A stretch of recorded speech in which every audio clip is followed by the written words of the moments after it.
السلام علیکم دوستانو د مسټر افغان چینل ته ښه راغلاست. دوستانو له موږ سره بیا هم نن ورځ قضایي کلمات دي یعنې ججشل ورډز.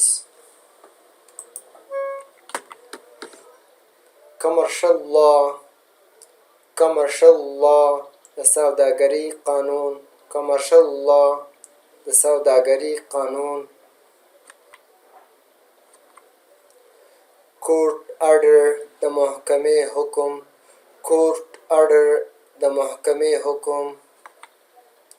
کرایمنل لا د جزا قانون، کرایمنل لا د جزا قانون.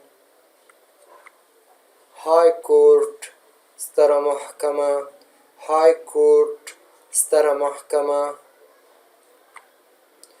ججمنت قضاوت، ججمنت قضاوت. دوستانو دا و د نن ورځو درس. الله دې وکړي ستاسو ته خوښ وګرځېدلی وي. که چیرې داسې وي تاسو زموږ چینل کې نوي یاست چینل ته سره لایک، سبسکرایب او شیر کړئ.